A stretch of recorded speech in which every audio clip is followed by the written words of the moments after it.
It certainly isn't one of Wembley's largest crowds, but what has been gratifying, as Andy Gray and I walked round the ground earlier, to see so many youngsters here.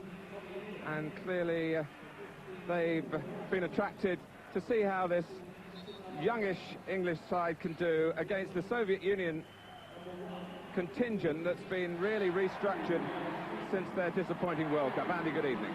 I think that's the fascinating thing about tonight, is we've got really two quite inexperienced international sides, two teams really going through transition with two new managers.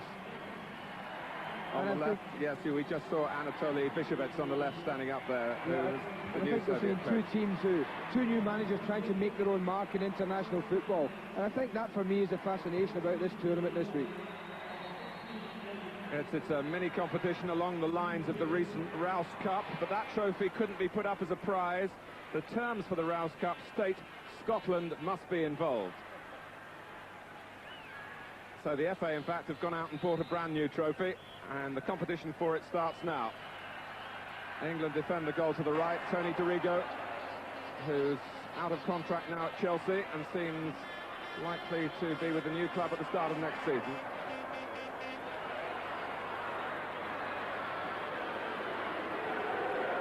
The Soviet Union only flew in yesterday evening. The majority of this revamped squad based in Moscow. As for England, still 6 matches to play this season, including tonight. Argentina here on Saturday, of course. Then the 4-game tour of Australia, New Zealand and Malaysia. Here's Kanchelskis. Just one game for Manchester United away at Crystal Palace. Had some problems with the paperwork, getting the transfer completed. He's been bought by Alex Ferguson to play wide on the right for United next season, and that's where he started here tonight. A foul by David Platt, or a foul not given because the Soviets kept the ball. And goes Thomas to hunting. The one thing I'm pretty sure about tonight, Martin, is that if this England side give this Soviet side as much space as they gave the Turkish side at the very end of last month, then they could be in for a torrid time tonight, because this Soviet side would really punish them, because they have some excellent players on show tonight with magnificent technical ability. Like Kanchelskis, who must be glad to be getting, he hopes, a full 90 minutes here. He's only been a substitute for Sampdoria over the last 2 or 3 months, which has surprised a lot of us.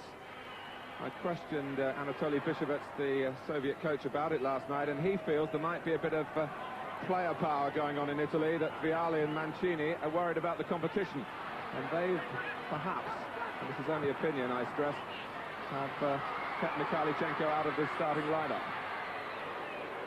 And just looking at the lineups earlier on, England quite predictably have got a pretty regiment 4-4-2. Looking at the Soviets, they have allocated number 5 Galliamin to mark Ian Wright very tightly, number 4 Sveba to mark Alan Smith up front, and the rest are playing about 4 or 5 in midfield, with just Igor Kolivanov up front on his own. Here's Platt, good running by Thomas. This is encouraging for England. Smith's going to the far post, all put in with a lot of pace, but perhaps not sufficient height to suit Smith. And Chernyshov puts it behind for England's corner. Barnes waiting by the near post. Ian Wright for the flick on. Mark Wright is there as well. Platt and Smith coming from deeper. Mark Wright almost getting to it. And it's not a bad effort from Thomas, who was at the hub of the move in the first place, that won the corner. Just had 45 minutes in Turkey. The referee, by the way, comes from Spain. It is Emilio Soriano Aladren, which is something of a mouthful, and if I refer to him as the Spanish referee, I hope you'll understand. Kolivanov. Tatashuk is the number 10. Here's Kolivanov, who's the top scorer in the Soviet League at the moment. They're about a third through their season, and he's got 11 goals at a goal a game. And Paul Parker might have a job keeping him under wraps. I think that little movement there just showed you what could be in store for England tonight. Quite beautiful inter-passing and good movement off the ball. So England are really, in midfield especially, got to be careful that they don't get overrun in there. is Kuznetsov, not to be confused with a player of the same name, who was such a key figure in the World Cup for the Soviet Union and in the team that got to the final of the European Championship.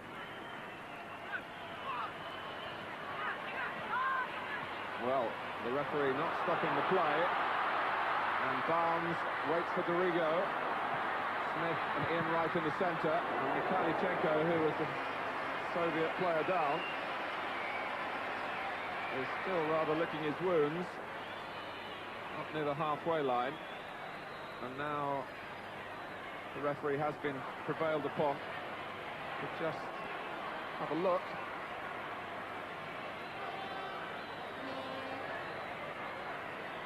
Well, Barnes, as ever, when playing for England, finding that the expectations are high. Uvarov didn't really deal with it. And Mark Wright, but the goalkeeper was back in the correct place, although the whistle had gone. Well, what a season of desolation he's had with Derby County. Yes, and Ben comes very close to capping what must be a tremendously proud night for himself. As always, England causing teams problems. I don't see much of an infringement there myself, to be honest. I think England are a little bit unlucky, but are always dangerous from corner kicks. Well, that's the linesman, Peter Mickelson, who in fact was a World Cup referee as well, and a very good one. That's as good a tackle as Ian Wright's had all season. This is how it happened. Whoops! Mickelson, incidentally, will referee the Soviet Union against Argentina on Thursday. It's Barnes who helps it on. Uvarov in trouble. No foul given, when there might have been that time. Looked more obvious the infringement than the previous one. And more like the Jeff Thomas of Crystal Palace. The first two corners, they stayed at edge of the box, but this time decided to go in, take a chance and gamble on the flick from John Barnes, and it so nearly paid off for them.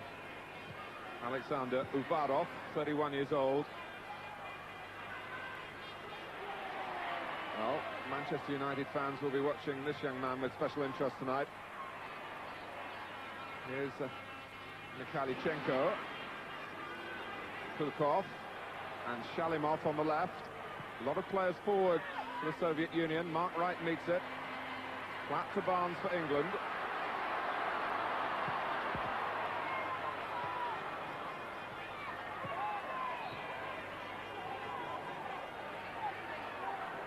Platt.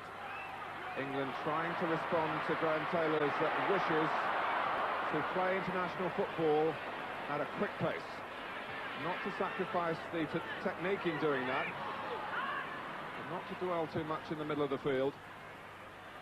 I'm a great believer in that, Mark, and I think our success at club level over the years is always because we've played at a game at pace, and the European sides haven't liked that. And I've always been disappointed when national sides have committed the ultimate crime, really, and played to suit the team they're playing against.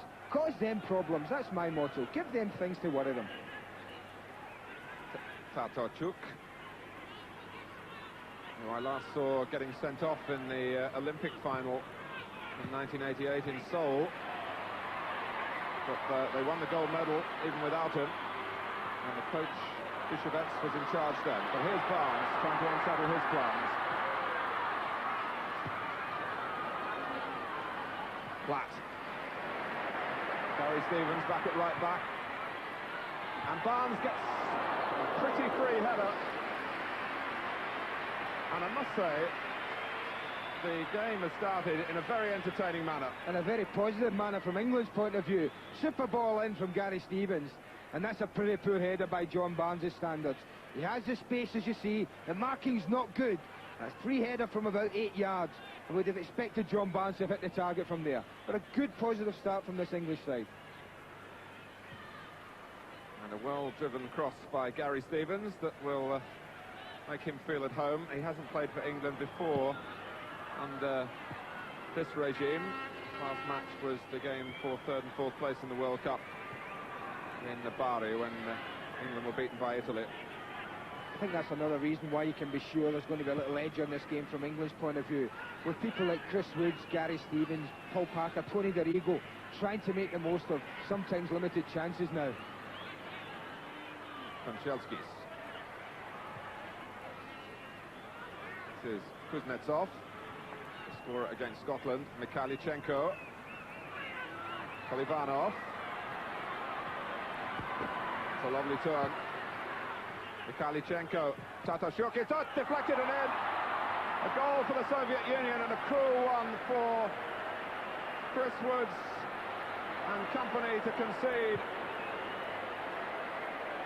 Yes, it is a cruel goal, but you couldn't help but admire the build-up play, could you? They had kept the ball for a long period of time. Tatashuk has a shot, and the new skipper is unfortunate enough to get in the way, leaving Chris Woods absolutely helpless. But I did say if you give this team room, then they're the type of team that will punish you. They get a bit of luck here. You see Chris Woods goes, he has it totally covered, and that's the kind of luck a goalkeeper doesn't need. England 1 goal down with 9 minutes gone.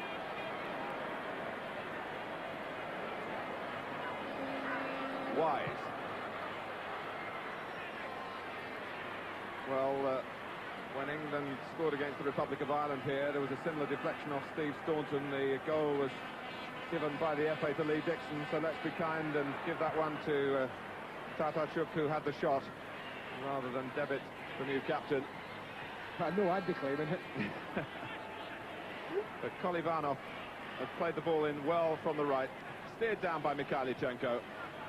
But Woods was totally committed.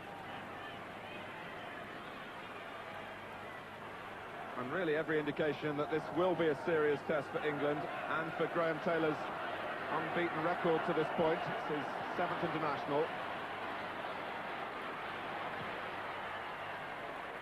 I think even this early you can see, Marty, can't you, at times how short England are getting caught in midfield. Not short in talent or skill or ability, but short of numbers.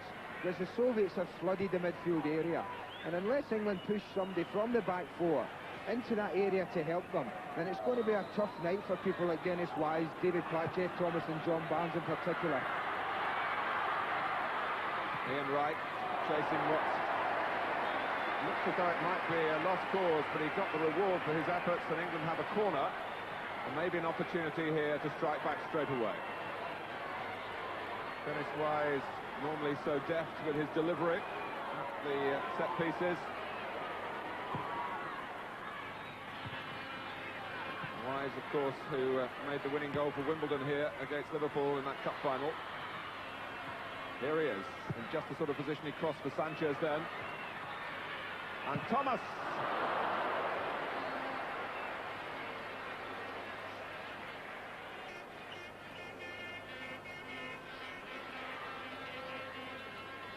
Well, it's half a chance for England, isn't it? Not a great chance from Jeff Thomas.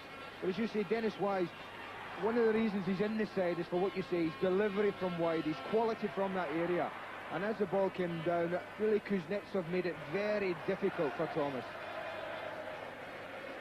Svebar is the number 4. And Kanchelskis seems to have plenty of licence in this freewheeling midfield, but that's certainly not the best he can offer. Barnes, Platt. David Platt, since the league season finished, took part in Aston Villa's tour to the Far East, a couple of games. 4 goals for Platt in those 2 matches. So he's lost none of his sharpness. I think it's admirable that David should go and look to play in these games at the end of the season, but I do feel that when you're talking about England international, it might have been better for him just to have taken a couple of weeks to recharge his batteries, Martin, at a crucial time of the year for England and for his career. Well, we are at a stage in the year, in a post-World Cup year, where it is often club versus country. And David Platt trying to serve both masters. Others like Ian Wright and Paul Parker have been able to have a few days' rest. Although Parker in particular wouldn't want too much rest. He's missed so much of Queen's Park Rangers season. Graham Taylor with the doctor John Crane for company.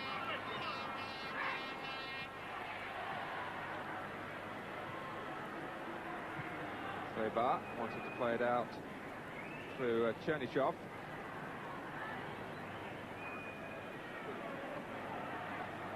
Kanchelskis. Trying to bring in Kanchelskis, who has played here before for Dynamo Kiev in the pre-season Nikita tournament and scored a goal against Porto back in 1989.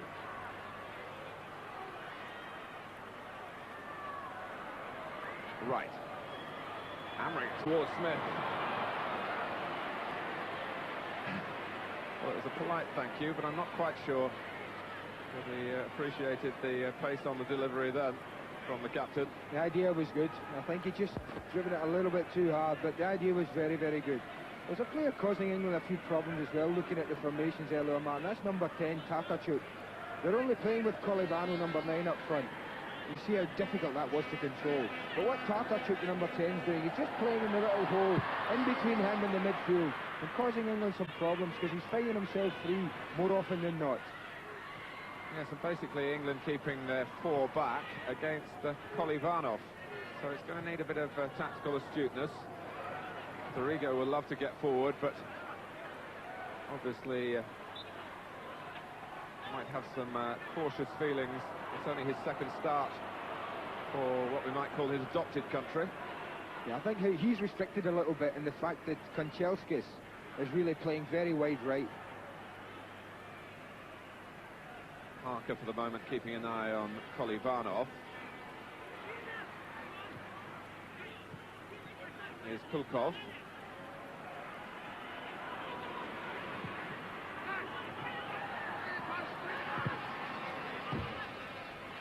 I must say it's a far more relaxed party from the Soviet Union than there would have been perhaps 10 or 12 years ago. What surprised me when we were waiting for the coaches to come in, I expected them to all trip off the bus with red tracksuits on with CCCP across the back of them, but would you believe it? Designer tracksuits on the lot. How times change.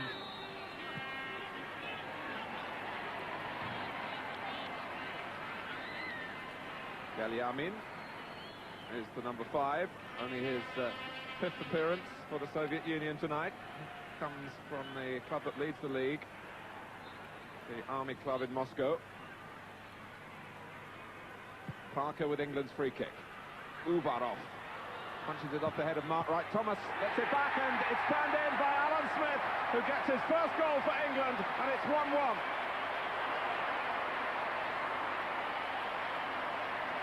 Well, your first goal's always very special in your country's colours, and Alan Smith will be a very, very proud man. Long free kick that causes the damage. The goalkeeper, Uvarov, comes all the way, but it's a very poor punch. Jeff Thomas wastes no time, and that's just instinct. As a striker, he's not looking where the goals are, but he's got a rough idea, and all he's trying to do is steer it in, and you're ever so happy when they go into the top corner like that. This is a tremendous start to this game. 27 goals for Arsenal this season, Alan Smith, including one here, of course, in the FA Cup semi-final at the other end of the ground. But he's broken his duck for England, and he really was one of the few consistently successful players in the game in Turkey recently. He deserved to retain his spot, and he's repaid the manager's faith. It's interesting that his only appearances, this is his 7th, have come in the 2 Arsenal Championship winning seasons. In the intervening season, when Arsenal slackened off the pace, Smith came out of the spotlight. That's the way it's often for strikers.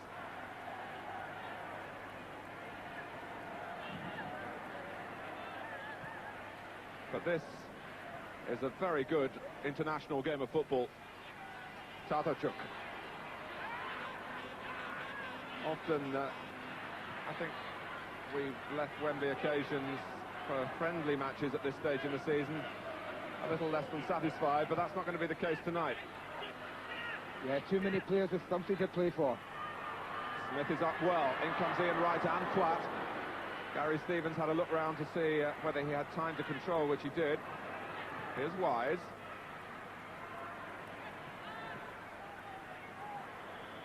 Parker. Dorigo. Smith takes it from him. Barnes. Everyone but Kolivanov back for the Soviet Union. Beautiful play. Barnes to Dorigo. England coming in at the near post in the shape of Smith, and scrambled behind by Chernichov. certainly a more confident-looking move from England, wasn't it? Everyone wants to get involved there. And where the Soviet Union are looking very vulnerable is in the air. The goal came that way with the goalkeeper not dealing with it decisively. Wise has another chance to catch them out in that respect. But Mark Wright hoped some of his team were going behind him, which wasn't the case. The last time, let's just look again at the combination here between Barnes and Dorigo. Well, a lovely ball with outside his foot. Just here, I wonder if Tony Dorigo could have picked someone out. There's a lot of bodies in there, and coaches and managers do tend to tell people when they get in that position, just drive it across the edge of the 6-yard box and you might be lucky. But I always like to see people at this quality try and pick a player out, try and just drop it in someone's foot. Coming up to 20 minutes gone in the opening international of this tournament for the England Challenge Cup. It's 1-1. You're watching the match live here on Sky Sports. Tatarchuk with a shot that deflected off Mark Wright, giving the Soviet Union the lead. But Alan Smith of Arsenal has equalised. Kanchelskis has to take the safe way out.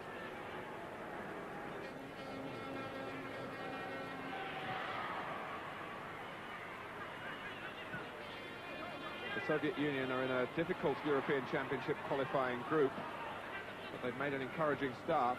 Their main rivals are Italy, and they've already had a goalless draw in Italy. Their next game in the group is a week tomorrow against Cyprus. So they've got plenty of preparation, playing here and against Argentina at Old Trafford on Thursday.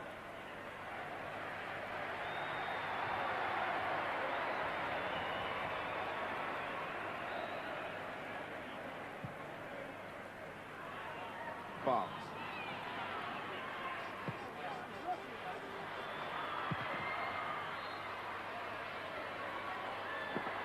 Ian Wright, who's such a lively character, is trying to take it one step at a time in the England squad, not to be too impatient.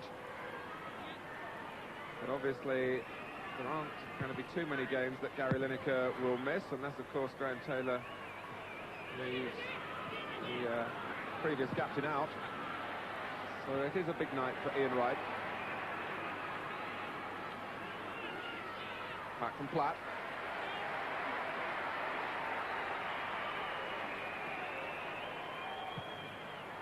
Remember, the players from the two cup final teams not considered for this squad. Or Gary Pallister of Manchester United, who played against Tottenham in the league last night. But Neil Webb, who can't get into the United side, is an England substitute here. Barnes, who enjoys being in the centre.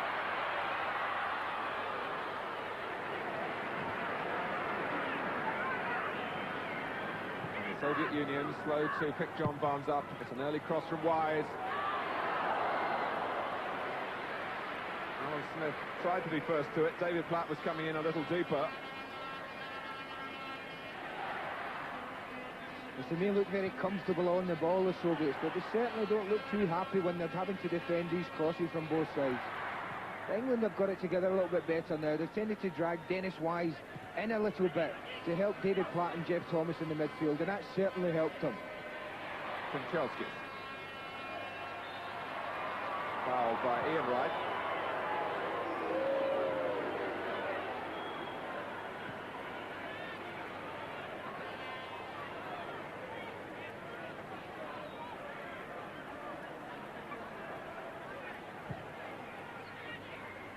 Kanchelskis trying to trick Wise, but not really executing the ploy properly. Kulkov.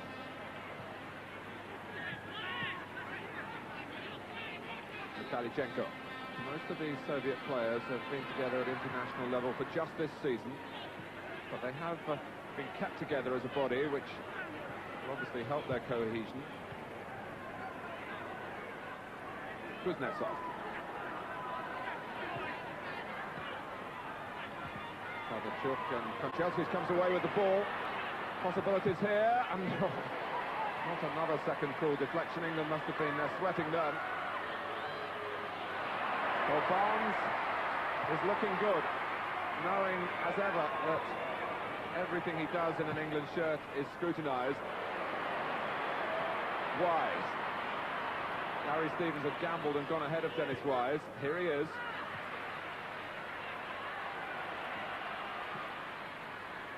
Mark Wright. Parker. Wise.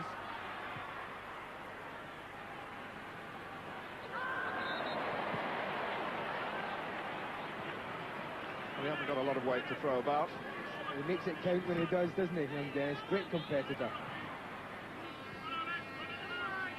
England really have been judged under Graham Taylor on 2 counts. As far as results are concerned, well, certainly the judgment has been good, but it's the performances that have been open to criticism. Tatarchuk. One-on-one against Mark Wright. They need the goalkeeper, and Tatarchuk had just knocked it too far ahead.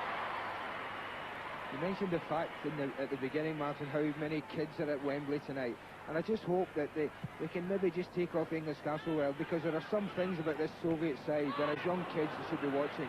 The passing and movement off the ball in particular are absolutely joyful to watch at times. Not quite so joyful there, the boot in the face that Alan Smith got from Chernyshov, who apologised, as you saw. And Alan Smith is in the Gary Lineker class, not complaining. I don't think he's ever been booked either, has he, Alan? No, they're absolute saints, the two of them. I think I succumbed once or twice, a couple of bookings in my career, Mark. Yes, I think you got their share, and probably a good few others as well. Here's Kanchelskis. Barnes in the left-back position momentarily, and Dorigo ahead of him. Platt making tracks to the middle, but Dorigo, I don't think, was trying to pick him out in any case. Shalimov, here's Tatarchuk. Parker in. Smith. Barnes joining Ian Wright in the centre, and it was a little stab cross really by Smith, aiming for Ian Wright, and Wright recognised that.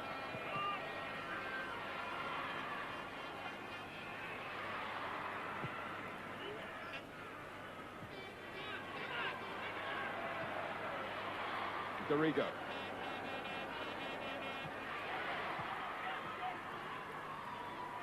Thomas. 4 up for England. Platt is one of them. Kanchelskis puts it back to Uvarov. I'm sure viewers in the Manchester area will be encouraged to go along to Old Trafford on Thursday night to have another look at the Soviet Union in the flesh this time against an also very young Argentina side. Well, you and I will be there. This is Polivanov, Mikhailichenko.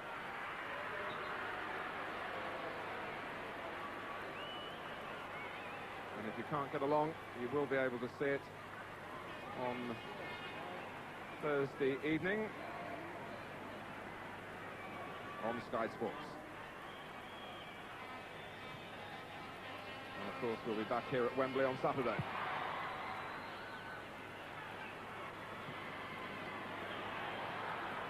Svebar.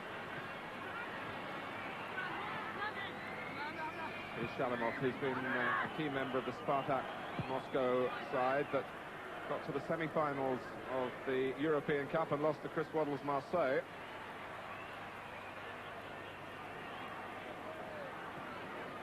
You can understand why Anatoly Bishovets has looked for his younger players. The previous generation had contributed so much and really began to look worn out come the last World Cup. But he had a group of youngsters who were European under-21 champions back in the autumn.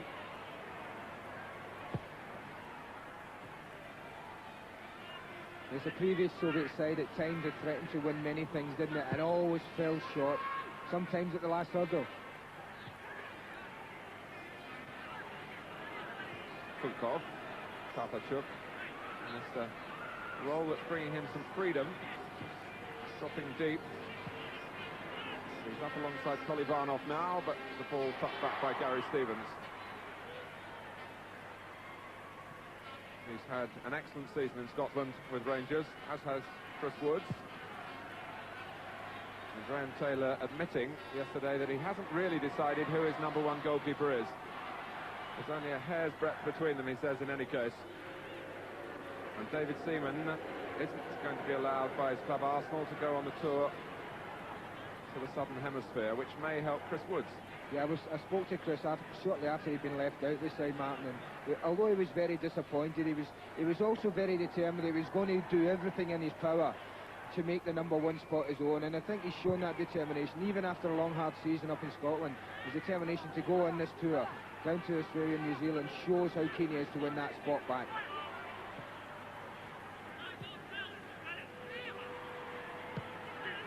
Shalimov. And Parker just across. If there is anyone as quick as Des Walker to take over that #5 shirt, you're looking at him.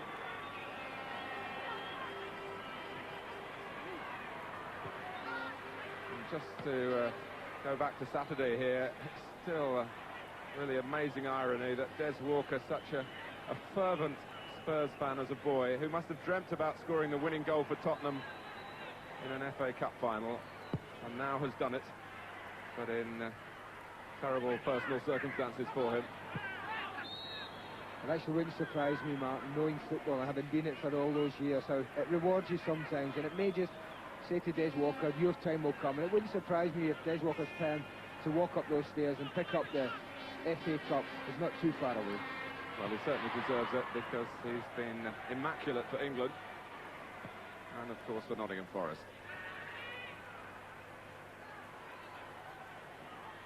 Kanchelskis.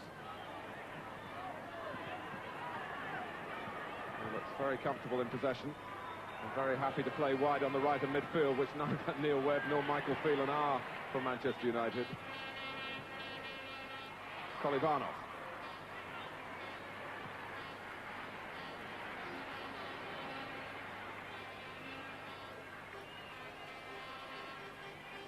The facts and figures about England look pretty good. Only 2 defeats in 32 internationals.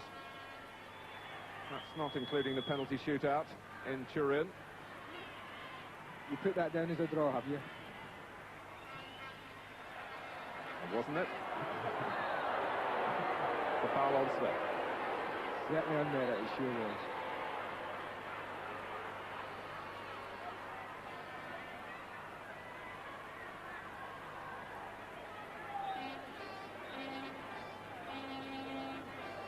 Dorigo waiting while England reposition as a squad. They've been together since Sunday, so they've had some opportunity to practice free kicks from different angles.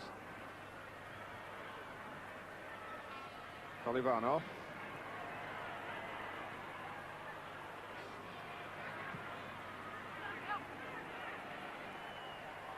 It really is a muggy evening now, and the game has been played at quite a speed.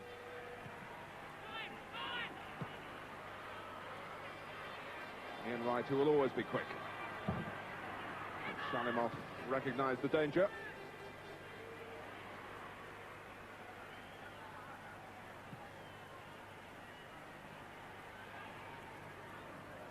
You mentioned the heat and the pace of the game, Martin. I just wonder if the fact that the Soviets didn't arrive in this country until late last night, I know you were at the hotel waiting on them, whether that'll play any fact in the game. Let me just put you right, I was waiting for them, I wasn't waiting on them. Did I see on them? There were 1 or 2 people serving their food apart from me.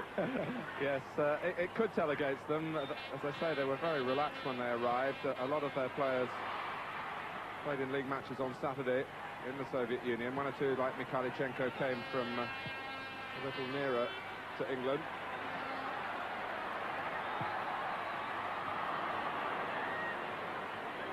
And they were very friendly, and if they'd wanted any extra waiting at table, I would have happily done it, but I wasn't required. You'd do anything for a bit of information, wouldn't you? That's absolutely true.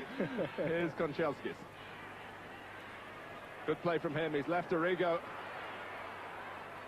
And Shalimov coming unattended on the left. Kanchelskis there if he rolls it inside. Shalimov didn't seem quite sure in his own mind what was the best option there.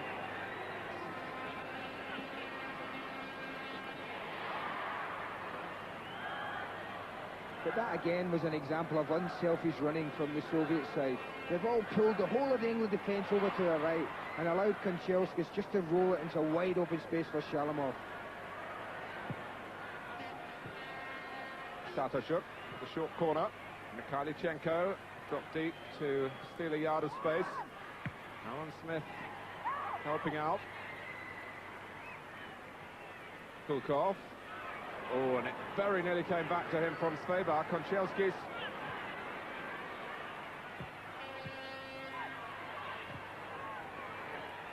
Dorigo preventing the corner. Kanchelskis threw a little dummy then. It looked as though he was going to shoot and then saw the sweeper Chernyshov outside him. Kanchelskis again.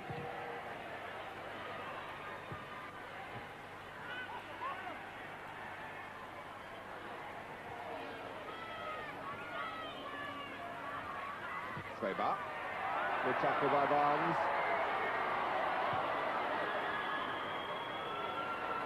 No way out for England at the moment. Kuznetsov to Shalimov. Tatarchuk trying to take up a position through the centre. Now leaving Kolivanov there. Kuznetsov on the ball. Kulkov, England trying to force a mistake, but not very successfully. Tatarchuk. Shalimov. Well, I thought for an instant we might have been on the verge of one of the great Wembley team goals. They pulled England about right and left, across the pitch. Platt and Thomas were in there hunting, and Wise as well, to try and get the ball, but they couldn't.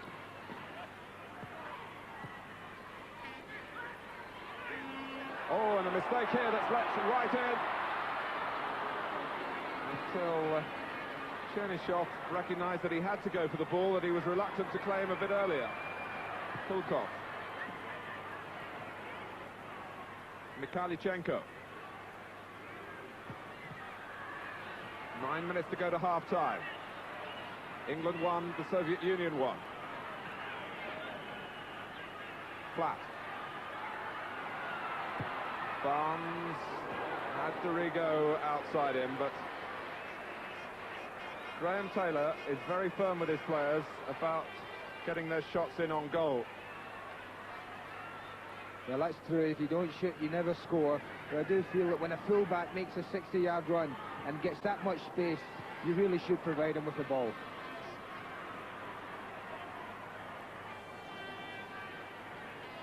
Shalimov.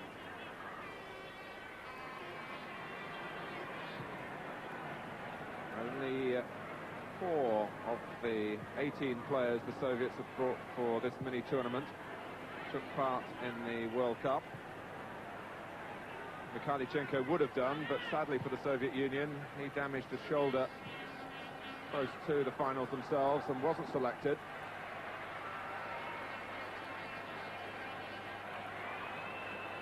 Right. Dorigo, born in Melbourne, brought up in Adelaide. Sounds like the qualifications needed to be an English cricketer, Martin. Well, what he has shown is the value of youngsters writing for trials and having the confidence to make a career when the odds seem stacked against you. Ian Wright, who also came by an unusual route to this level.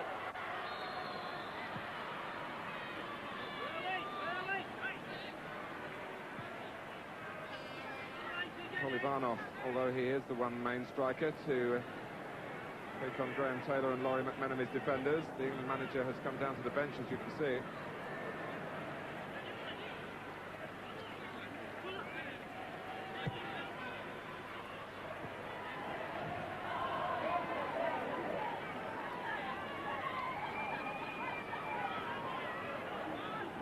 Kuznetsov.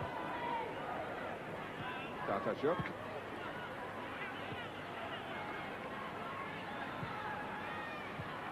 Soviet Union looking to pass their way through England's midfield. They're having some success. And what England do is have a lot of pace on the break themselves.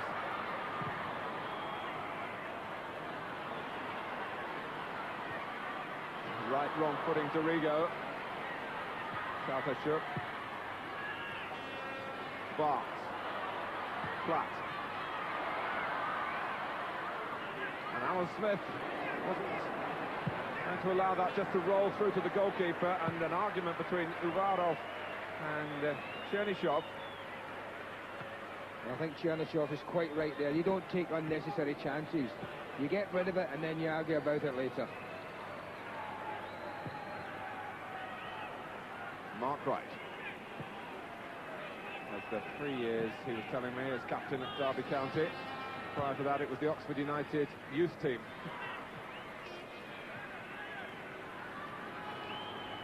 He's had his trials and tribulations in his career. He's coming out on top of them. Platt trying to reach the ball as it was glanced on.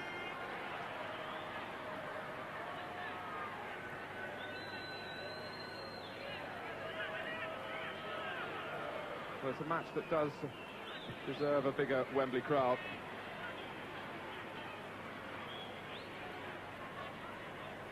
How good it was to see the attendance at Walsall for the B game last night. A lovely little stadium, and it was close to capacity.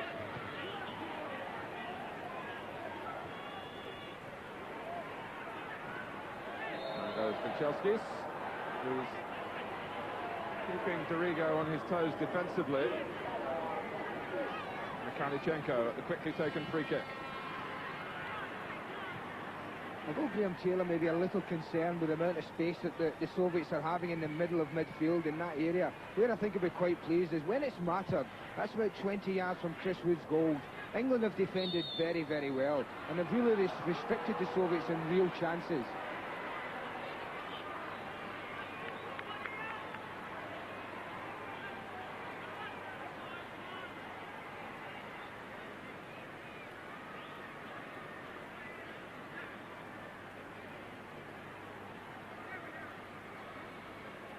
Weber.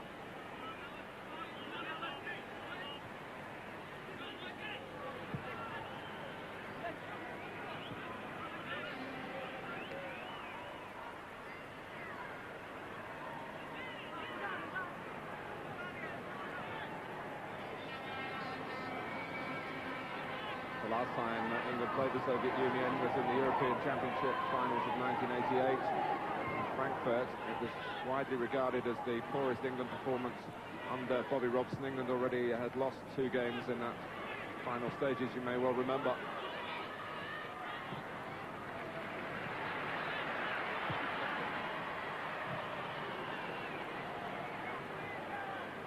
And the Soviet Union actually won here in 1984.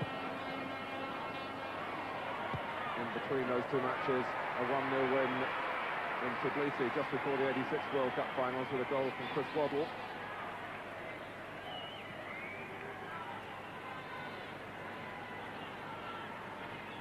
England indeed scheduled to play in the Soviet Union April next year. Here's Wise. Hope to still be around. Graham Taylor's plans done. Oh, and Platt, that's the penalty. And David Platt has earned it, and he, I think, will take it, because there's no Gary Lineker, of course. Just a prime example of trying to do too much in a difficult area. I think it is Chernyshov that tries to work it out instead of just clearing it. And David Platt just pounced, and I don't think there can be any doubt there was a penalty, and even less doubt that he was going to take it. Well, he's never taken a penalty for England before. He's never scored an England goal at Wembley before, but this is the perfect chance. And he does, 2-1.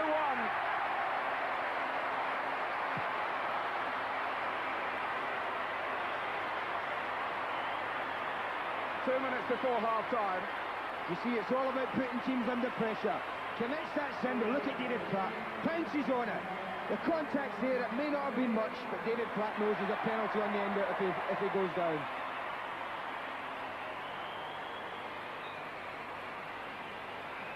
So England have turned it around in a very entertaining first half. It was Sveber, I think, who caught David Platt after he'd just taken a stride past Kanchelskis.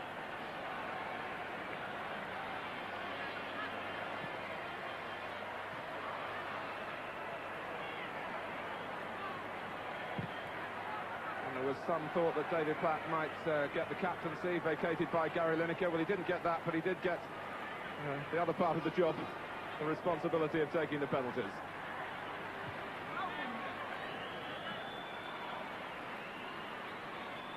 And you saw how quickly he picked the ball up to go and get it. He wanted to take it, and he was very confident that he would score. Back from Kuznetsov, and there's a lack of confidence at the moment about the Soviet Union.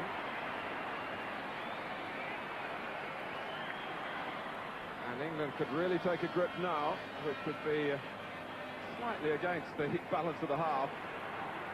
Half in which the Soviet Union have contributed greatly to the entertainment level. But you always feel England might make something from a corner. Wise takes it. That's Mark Wright.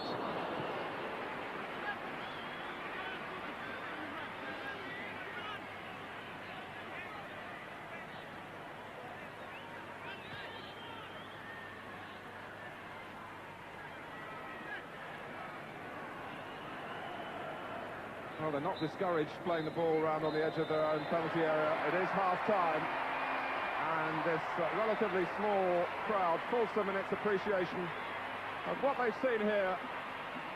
An invigorating 45 minutes, which started badly for England, but finished well when David Platt converted the penalty after Alan Smith had got his first goal for his country, equalising the first goal of the match from the Soviet Union. A shot by Vladimir Tatarchuk that went in off Mark Wright. Another look again at the penalty incident here. And I don't think there was too much doubt as Sveber went in. Platt seemed to feel the contact and settle for the fall. So at half-time at Wembley, it's England 2, the Soviet Union 1.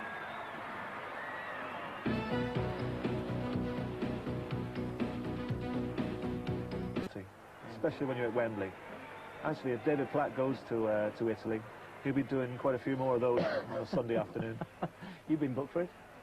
I've been booked, yes, but I've also been fouled many, many times in the penalty box, and the referee hasn't given a penalty. Yes, that's fair comment. That really is a fair point. Well, Wembley Stadium a little cooler now than it was at kick-off time. One of the hottest days of the year in London today. There they come, up the long walk as it is. You've done that a few times as well, Trevor. Yes, it's still, well, not so much now. The only time I go up there is when I go to commentate at Wembley. But it was a great feeling, and I would think for one or two of those players, you know, no matter how many times you go up there, it's still a marvellous feeling.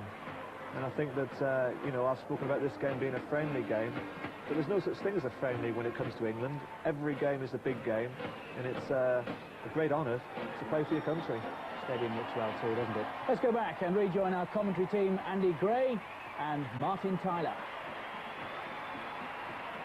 Welcome back to Wembley. England just coming out to a great reception.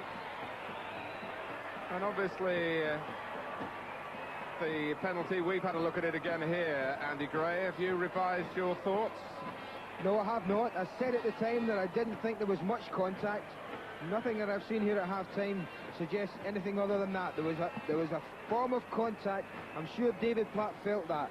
And as a footballer of some note would have known that there was a fair chance that a penalty would have been awarded had he gone down. And that was my reading of it then, and nothing I've seen has changed that one. I think the referee, slightly doubtful, but a definite penalty. Yes, it looked, studying it over and over again, as if Sveber's left knee, which was raised, it wasn't the foot that he slid in with, that certainly didn't make any contact with David Platt. But he felt the left knee, Platt did, as he went over him. Down he went. Anyway, as a matter of record now, England lead 2-1 through that penalty.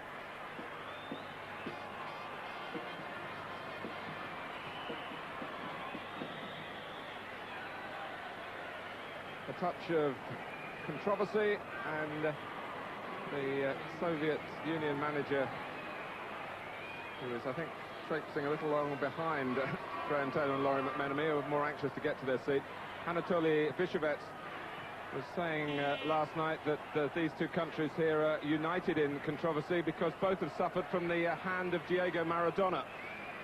Ours, of course, is well remembered from '86, and in 1990 Maradona should have been penalised for giving away a penalty when Argentina met the Soviet Union in that group game that Argentina eventually won 2-0. It was an amazing miss by the Swedish referee that night not to spot it. Here's Tatachuk. Kuznetsov well forward. And David Platt well back. Well, showing the other part of being a midfield player there, David Platt, wasn't he? Not only content to get up front and into the opponent's box, but quite prepared to chase back and get into his own box defensively. Well, a cracking first half, and the game starting at the same pace in the second half.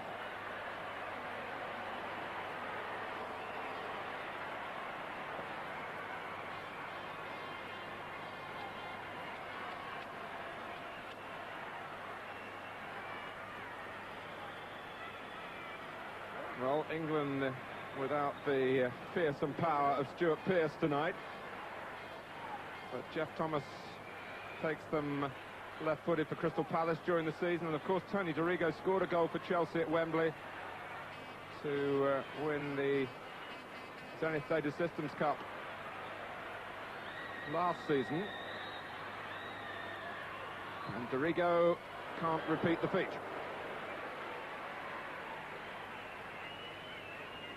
Nice for England to practice, though. They can't rely on Stuart Pearce all the time. And they've got plenty out there. John Barnes as well is also capable of scoring from that type of range.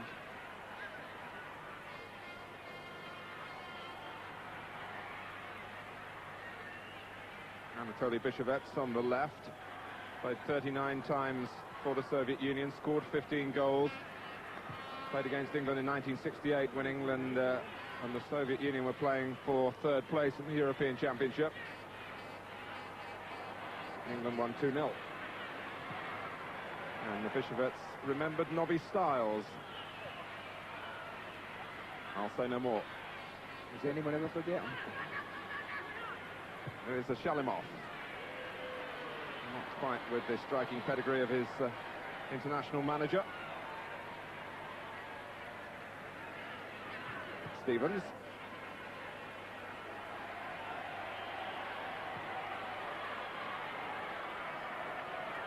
Svebar. And Chernyshov, who was just as culpable in the penalty as the player who brought Platt down, Svebar. He lost his way badly. Wise. Playing it into the channel that he hoped Ian Wright would fill. Kuznetsov. Kulkov.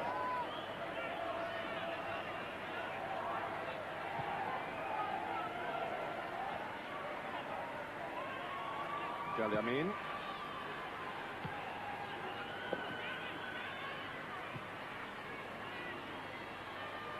That was a shame for the Soviet Union, and for Kulkov in particular.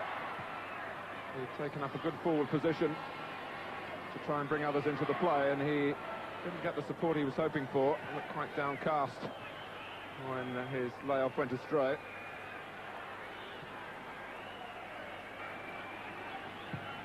Parker.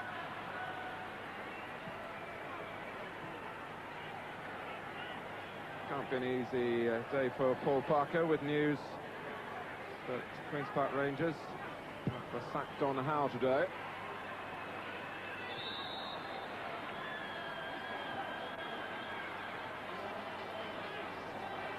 Stevens. Smith calling for it early, and Stevens very nearly found him.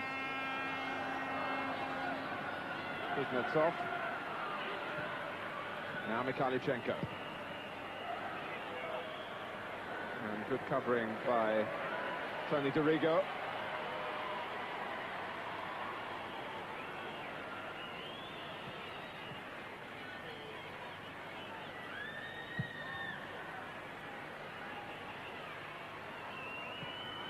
Smith. They are a very fluid team, Andy, the Soviet Union. They've even got two potential sweepers out there, the numbers 2 and 4, who take it turn and turn about. And there's movement that is really easy on the eye, and it's been at times matched by some superb passing. But they trail by 2-1. Kolivanov can't lift it over Gary Stevens, who's there again.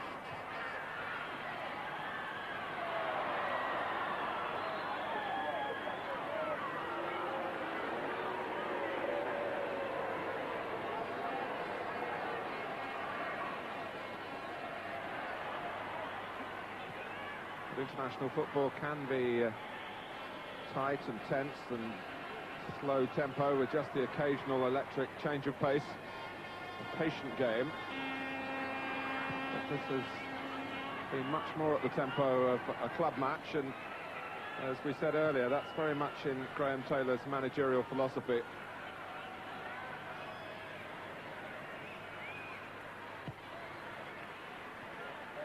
I think whereas the Soviets are quite happy to take 4, 5 and 6 passes across the back, what Graham Taylor actually wants is for his back 4 to get it forward to the front men a little bit quicker at international level.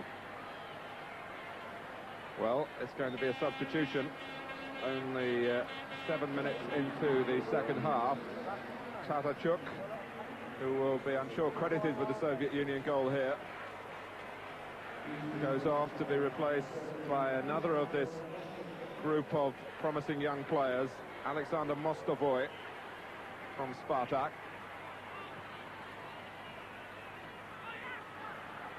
Oh, lovely change of direction from Barnes.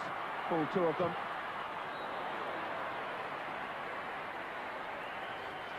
He always seems to enjoy it more on the warmer evenings. Sean Barnes, always an uncomfortable figure at Anfield in January, with gloves and tights on sometimes.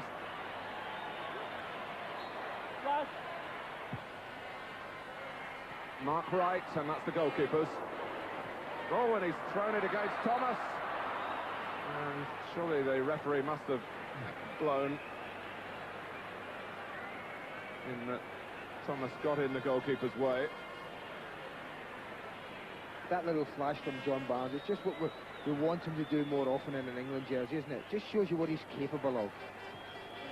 Were you at Rangers when, was it the Dynamo Kiev goalkeeper Chanov threw the ball at Mark Falco in a European game, and the goal was given? Yeah, no, I wasn't there. I think my memory is right on that. So maybe there's something that England can exploit with Uvarov here.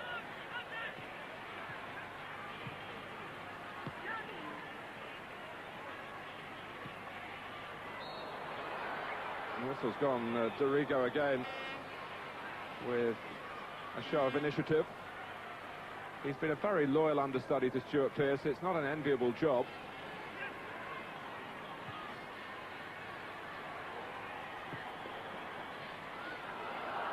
Platt on appeal for handball. And Graham Taylor, to some extent, has rewarded loyalty in his selection tonight with Gary Stevens as well, who has always turned up. Smith, nearly another help it's on its way goal after Ian Wright had tried the first shot.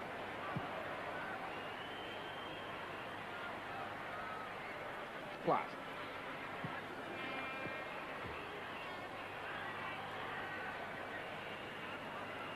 Yes, it was a little example of Ian Wright at his best, wasn't it? A wonderfully quick turn that just lost his defender totally. And Alan Smith so very nearly on the end of it. Kulkov.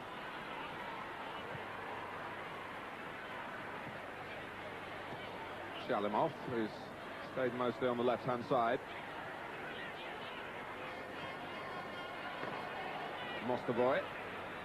Kulkov. Shalimov. Oh, and Mostovoy! Chris Woods made an excellent save. He'd started to come and was very nearly caught out by his movement off his line. But he thrust up a hand and somehow kept the ball out. Oh, and Kanchelskis couldn't take that in his stride. Well, you say it was an excellent save. I thought it was a magnificent save. Mostovoy loses Dennis Wise. That's the problem. But look at that for instinct. That's a magnificent save. Mostovoy must think he's scored here. Chris Woods is only 3 or 4 yards away from him.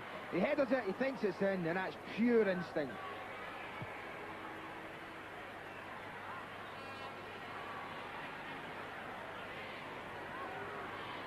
Shalimov.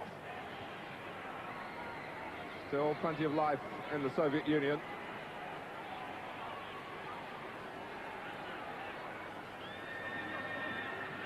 Svebar.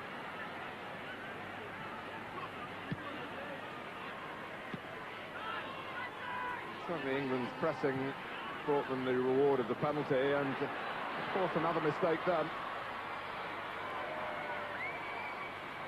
Kanchelskis. Only Kolivanov ahead of him, and he tries to get through beyond Paul Parker.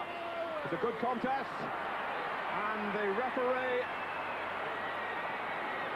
has given it against Parker, but where has he given it?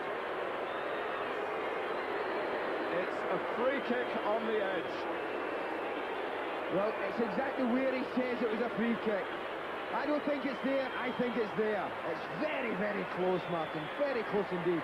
Paul Parker will be a relieved young man that he's gotten away with that.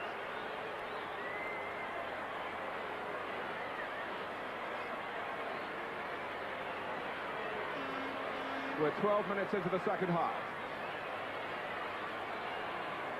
And the Soviet Union, even if they did get the rough end of that decision, still have a chance here to make it 2-2. They've set their own little wall to try and catch out Chris Woods, Kanchelskis or Kolivanov.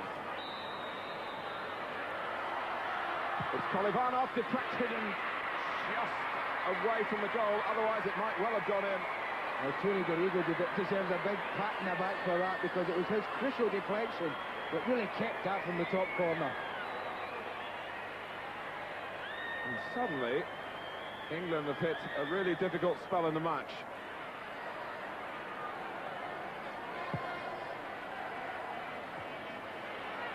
Wright gets to it. This is Svebar. Shalimov. Kanchelskis. England trying to force them out. Shalimov beat 2 with the turn. If England do get it, they might well break. Platt, right. He didn't get very far. Here's Shalimov. Kolivanov. And now Kanchelskis. Kanchelskis coming in. And crossing well and catching his teammates a bit by surprise, Mostovoy.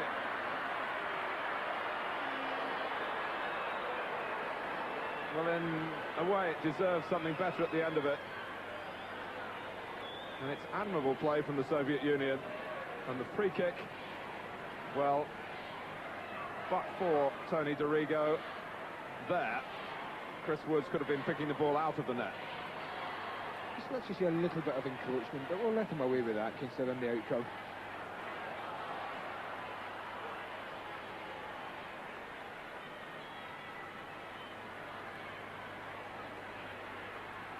Paul Parker's heart must have been in his mouth. Tony Dorigo rescued him in the end with getting in the way of the free kick, but Paul Parker gave away a penalty in the last game of the World Cup against Italy in Bari. But the pass and run was something that had to be admired in that incident we've just seen, Martin. And Kolivanov certainly showed a turn of pace. Shalimov. Kanchelskis.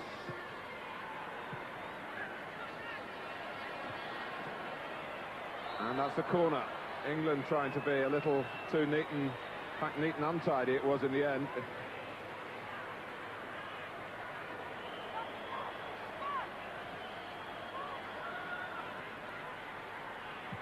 Away by Thomas, only right upfield. Against Galiamin, who's been a diligent marker.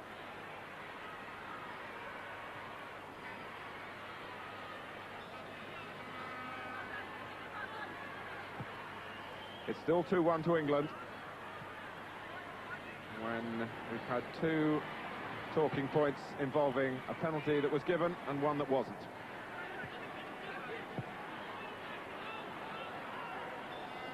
Mostovoy. Here's Kuznetsov.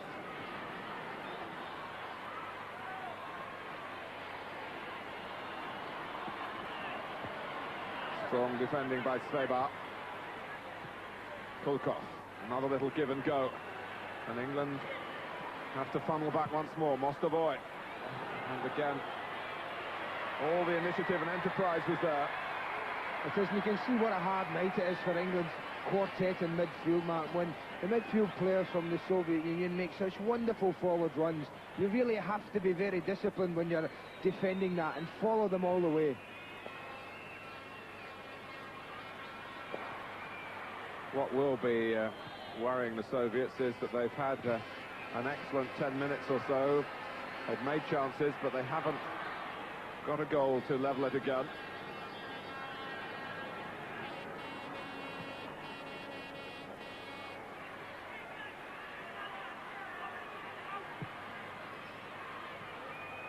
Laid off well by Ian Wright, who now wants to get into the centre. He is there from the cross by Barnes, but Uvarov, who's a tall goalkeeper, isn't going to be taken out that way.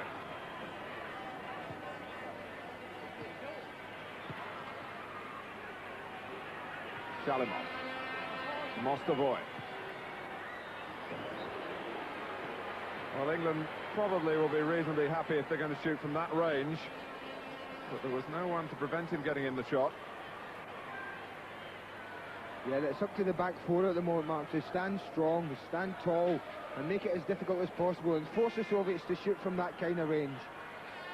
But this is a good spell once again for the Soviets. But if England stop them scoring, that'll be the right time, because there's bound to be a time in this half when England themselves have a bit of pressure. And it may be then that they make the Soviets pay.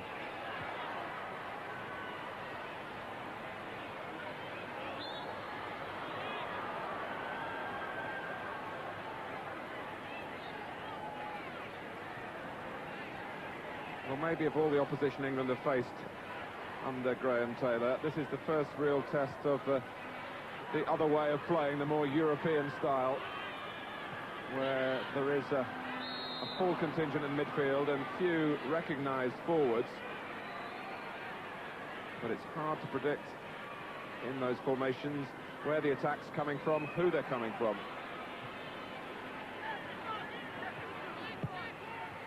Mostovoy intercepts. He's got Kolivanov to the left and Kanchelskis on the right.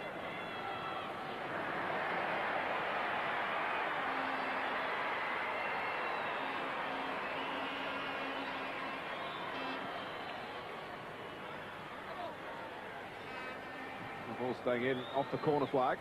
It's with Kolivanov, Shalimov, Mikhailichenko and Kulkov in the middle, and coming later on the scene, Kuznetsov. Harry Stevens got in the way well.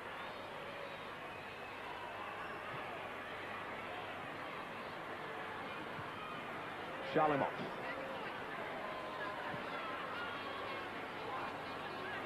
Still Shalimov, and Dennis Wise waved him on his way when he knocked the ball too far ahead.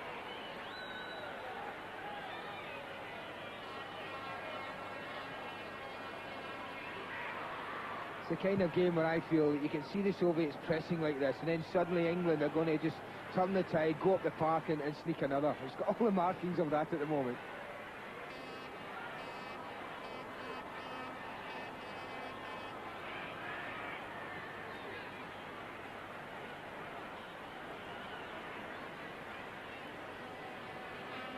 Uvarov sensibly not wanting to kick the ball long to play to England's strengths. They're quite happy to begin the passes this deep. And they're being delivered well and supported well.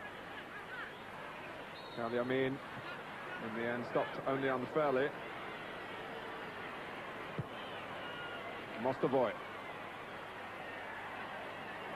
Back came Platt.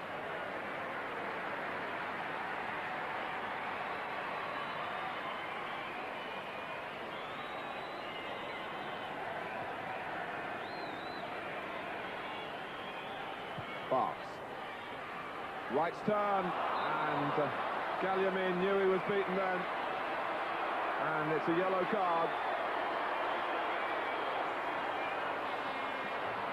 Wright wouldn't have been directly on course for goal, so the punishment here seemed to fit the crime to me. Yeah, I think Kanchelskis knew he was going to get booked here. Again, it's another fabulous turn from Ian Wright. One of these hallmarks, and Kanchelskis, like most markers in Europe these days, they let one or the other go by, but never both.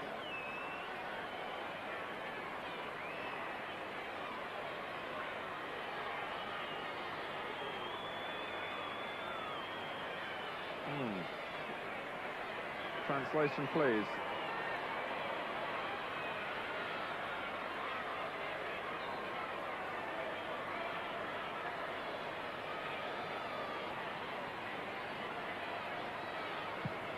Rodrigo's free kick. Well, Smith actually found the ball a little lower than he would have liked when it arrived at him. Only head it down into the ground and comfortably through to the goalkeeper.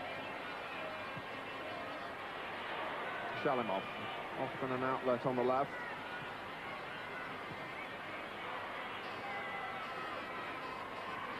But you do wonder, the Soviet Union have put so much into the opening 20 minutes of the second half on this steamy Wembley night, whether they can sustain it.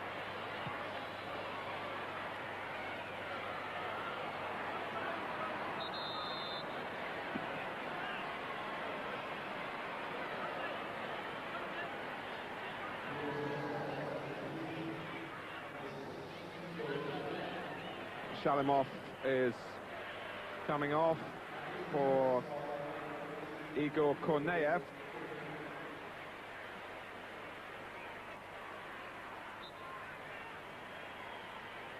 A midfield player also from the CSKA Army Club in Moscow. So those are the two changes permitted. This is a competitive match, so it's the normal substitution rules, 2 from 5.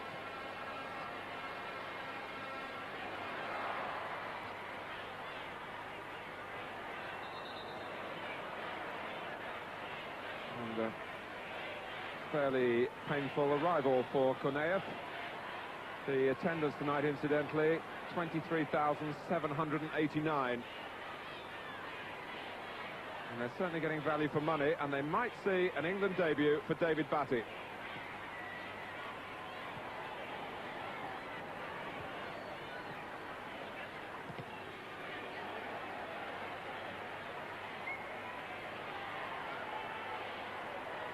Well, it's a proud moment for the Leeds United youngster, who was a substitute in Turkey but didn't get on, and was in the squad earlier in the season away to the Republic of Ireland.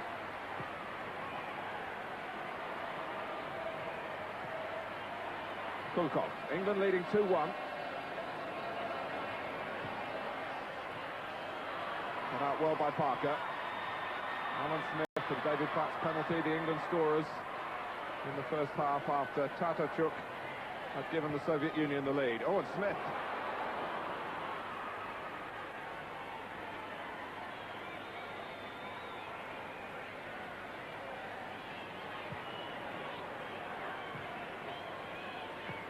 Kuznetsov. Korneyev. Once not quick movement around him. Kolivanov, in fact, was a bit sluggish off the mark. And now Peter Mikkelsen, the Danish linesman, signals for a double substitution for England. Dennis Wise and Ian Wright are going off. And it's the new and the old coming on, really. David Batty and Peter Beardsley.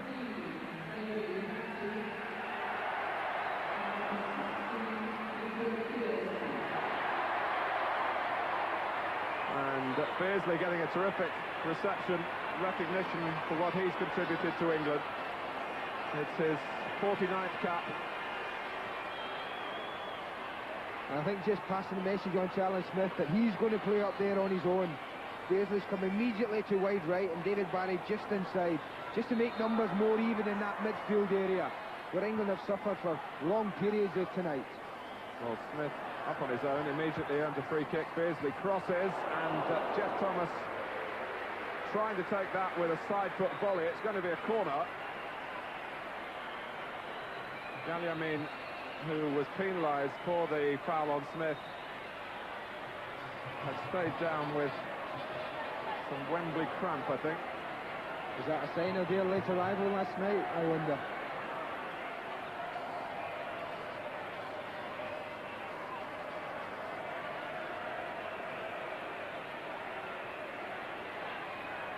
Most unusual for a team to come and play England less than 24 hours before the kick-off. No time for any proper training. They stayed in a hotel by Hyde Park, stretched their legs there today. It's unusual when you realise what a strength-sapping pitch this Wembley surface really is as well.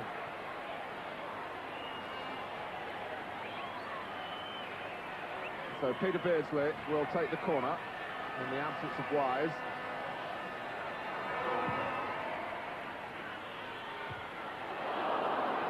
Well, it was Barnes who helped it on. Thomas, Crystal Palace style, storming in. This is certainly consistent in his attitude of wanting to get in there, is Jeff Thomas. When you have someone like like John Barnes in the near post, that's pure out the Liverpool locker. Beardsley knows where to deliver it, and Thomas is always going to be looking to go on the end.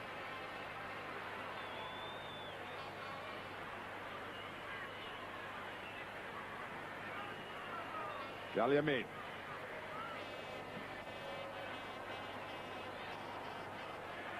Here's Kuznetsov, but he's not going to get involved because Gary Stevens, whose athleticism has always been a very strong suit, came across very quickly indeed. Throw to the Soviet Union, who've done enough in the second half to equalise, but are still a goal adrift. Konev. Svebar.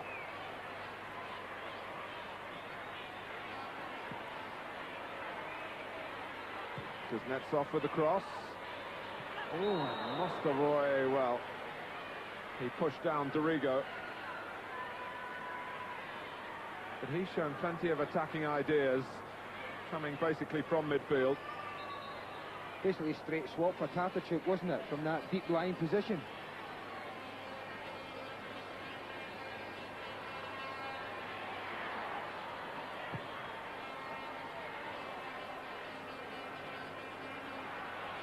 Smith. Thomas. Now Barnes. Night in which, on which rather, Graham Taylor is learning that much more about a wider variety of players. And let me remind you again that this is pretty much the best selection from the Soviet Union. They would have liked to have had a Leinikov. They've got Igor Dobrovolsky, their player of the year, in hand in this tournament. He is here. He's signed with Genoa but playing with Castellón in Spain. And he was complaining last night he was feeling a bit too tired to play tonight. But he will play at Old Trafford, I'm sure, on Thursday. And that alone should tempt you to go along. Beardsley. Oh, and Platt's on his own through the middle. It took some finding, but Beardsley managed that, and he wasn't quite on his own when the ball arrived, but defenders drawn away from Barnes. In goes Smith.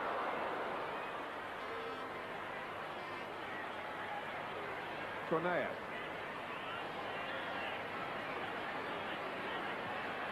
Barnes. Chernyshov held him up. Thomas.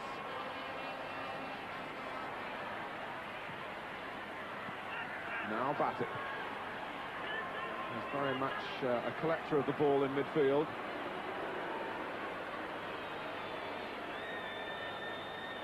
He's been calming down a rather volatile temperament. And the Leeds United players will verify how much more mature he's been this season. Such a great season, of course, at Elland Road on their return to the First Division. Here's Barnes. Platt and Beardsley hope for the cross. No foul. Kanchelskis. England are looking strong. Thomas. What can Barnes do this time? Smith! Oh, it was a great cross. And Alan Smith knows it. Well, Alan Smith will wonder how on earth he's not got his second goal in an England jersey. John Barnes delivers a perfect cross right on his head. It's got goal written all over it. And that's as poor a header as Alan Smith has had this season, I'm sure. Kanchelskis. The word's getting around players now that you're in the commentary position, Andy, that their heading has to be of excellent quality to get the verdict from you. I don't think I'm being unfair to Alan, and I'm sure after the game he'll be honest enough to admit that. I'm sure too. Here we see it again. John Barnes gets a good advantage from the referee here. Shakes the sweeper off and delivers a perfect cross right into the danger area. Watch this.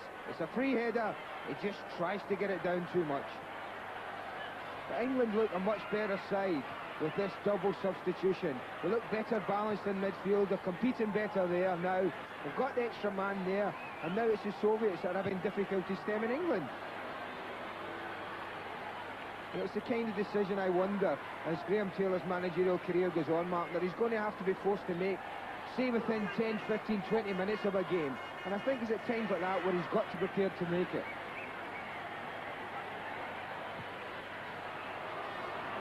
Little margin for error, though, for England still. 2-1 in front. In this rip-roaring start to the competition for the England Challenge Cup.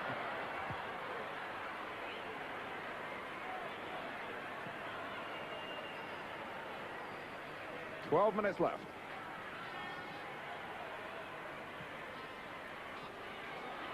And Barnes, England do look as though they've got a powerful second wind. Thomas. Replace all divots, please. The greenkeeper won't be happy with him. So Jeff's obviously not a golfer. Beardsley.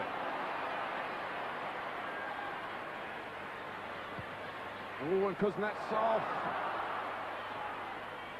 The style of the Soviets does have that hint of vulnerability about it, because they are prepared to back their ability in every area of the pitch. Konev, and this is in the right area of the pitch from their point of view. Kanchelskis on the ball. Kolivanov, well, if he'd been able to let it run, Kulkov was coming in on this near side, the far post from the cross. Yes, I don't think he can blame Kolivanov, but really Kanchelskis had all the pitch to look across and see Kulkov coming in there, and just to drop it in right at his feet. That was a glorious opportunity. England have pulled everyone back. Galliamin. Mostovoy.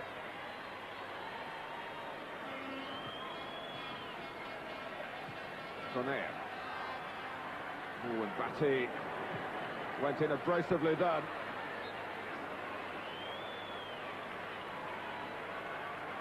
And the referee has only gone across to check on any damage on Mostovoy. David Batty's walked away. Yes, they are a bit angry with him, and I think with some justification. There's been a few First Division players felt the full force of a David Batty tackle this season. He is a young man, he's first international, just showing that he's going to be in there, he's not going to be messed around. That's good to see. And remember all those doubters who felt that Stuart Pearce wouldn't be able to time his tackles in the international game, and how wrong that has proved to be. And I'm sure David Batty will select when and when not to go in with greater experience. Thomas is pulled back, an unfair turn.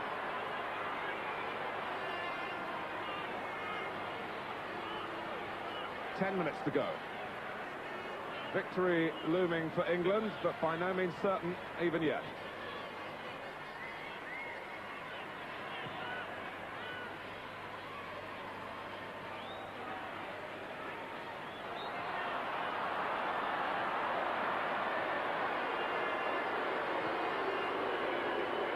Free kick taken, not exactly where the offence occurred, because Netsov, it's a corner off Stevens, who makes that very point.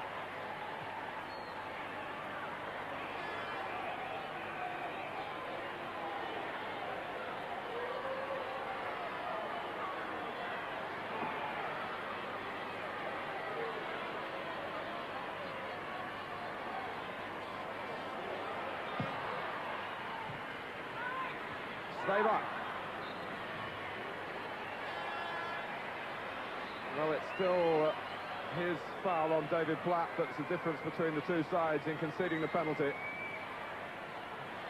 A Georgian, Svebar, who played for Dynamo Tbilisi, and when the political problems and the breakaway states started to happen in the Soviet Union, Svebar was advised for his international football he better move somewhere else, so he went to the Ukraine to play for Dynamo Kiev.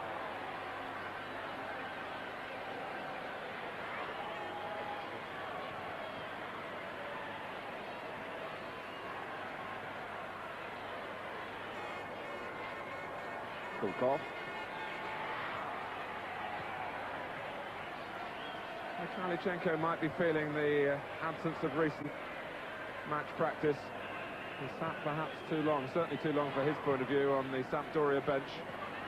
Just had 20 minutes in that lovely finale to the Sampdoria Championship against Lecce on Sunday, which I'm sure many of you saw on Sky Sports.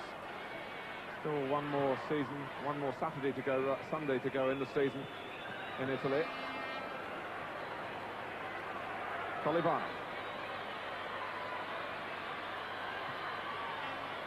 And Platt is there again.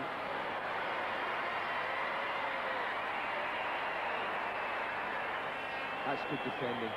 Excellent defending. When your defence needs some help, they're looking for the midfield to be making runs back in there to help them. And David Platt was there. Particularly when so many opposing midfield players are trying to get into the penalty area. That's what I was saying about the extra responsibility against a team like the Soviets, when midfield players are getting forward, for the England midfield players to track them all the way back. And the whistle's gone. And out of your picture, David Platt has gone charging off in the other direction that time. Only to be pulled back. No wonder Bari, from Italy, wanted to acquire Platt from Aston Villa. Batty doing what he does best, getting to the ball first, although he couldn't ensure that England kept it. Mark Wright, closer and closer to a winning debut as captain, with Parker, a worthy lieutenant, alongside him, but that will surely be a talking point when the game is over, should the Soviet Union have had a penalty against Parker. Kanchelskis, Kanchelskis urging himself to one last run perhaps alongside Kanchelskis. It's behind Kanchelskis, it's stopped from being a corner by Woods.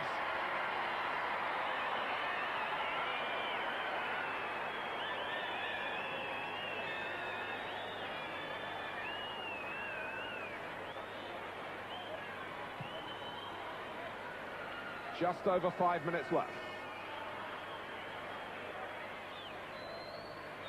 David Batty for England. Now to Rigo.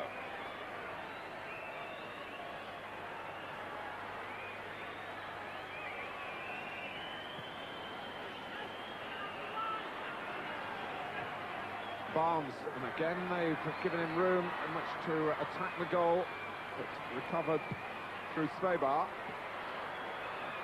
Oh, Vardov didn't really read it up against the Wembley floodlights. It was a towering cross. And Gary Stevens was attracted in as well. Had he just held off, he might have found the ball pushed towards him. It's Stevens with a throw. And Smith pushed down Chernyshov.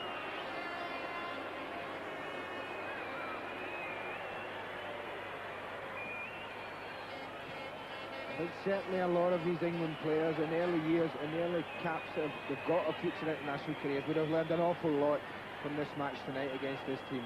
You certainly couldn't have any cause for complaint if the Soviets were to grab an equaliser. They really have contributed enormously to tonight's entertainment. Mostovoy. And Kanchelskis, who's been almost chained to the touchline on the right in both halves, showing the effects of the pace. And of course he hasn't had too many games while his transfer's been going through for Manchester United, certainly not at this level. Batty. Dorigo.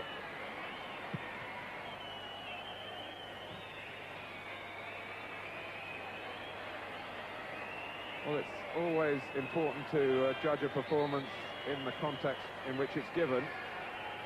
And this, as we've been stressing, is a strong Soviet Union lineup. So a victory for England would be regarded as a major plus, should be regarded as a major plus, particularly this much-changed England side. Yeah, I think should be regarded as a fine victory if it happens, Martin, because as you say, this is a very, very strong and very good Soviet side. I think they've shown that tonight. But I think all England's pluses, or certainly most of them, have been at the back. I think in particular the back four, right along it, have been excellent defending. And with Chris Woods behind him, apart from his unlucky moment in the first half, he's shown a good clear pair of hands and produced an immense save when he had to. So a lot of the highlights have been at the back for me. And David Platt has given his usual energetic performance in midfield. He's running to the right of Batty with Barnes to the left. Dorigo. Thomas outside him. He'll be pleased to get the full 90 minutes tonight, having been taken off at half-time in Turkey. Dorigo, good work by Platt. Batty peeling off him, who's only ever scored one goal for Leeds. Platt, yes, 3-1! And that rounds the night off nicely. With 2 minutes to go. David Platt second. England 3, the Soviet Union 1. Yes, and a real good build-up in which David Batty played a big part, but what a great first touch from David Platt. That gave him the opening, that gave him the opportunity, and he strikes a great shot from the edge of the box to give Uvarov no chance. But you see there, David Batty plays a big part, holds up well. Peter Beardsley just plays a lovely little ball into David Platt, turns, one touch, and it's in the bottom corner. That's a great finish. 24 goals for Aston Villa during the season. As I mentioned earlier, he's been away on tour and picked up 4 more goals. And 2 tonight for a midfield player. Well, it's an astonishing output. And who am I to suggest at the beginning of the game that he should maybe have thought about taking a little rest? He looks so full of energy. Yes, and he has given a wonderful midfield performance at international level. He showed all the attributes you need. Not only scoring goals, but how many times have we spoke about him back in his own penalty area, helping his defence out. 6 goals for England, Platt has now. This is his 17th cap. He was a bonus in Italy, and Graham Taylor has built on that, and is building his team around David Platt, who will get the headlines. 2 goals for Platt, 1 for Alan Smith, as England's much-changed side has started this quest for the England Challenge Cup with a win. A prestigious win too,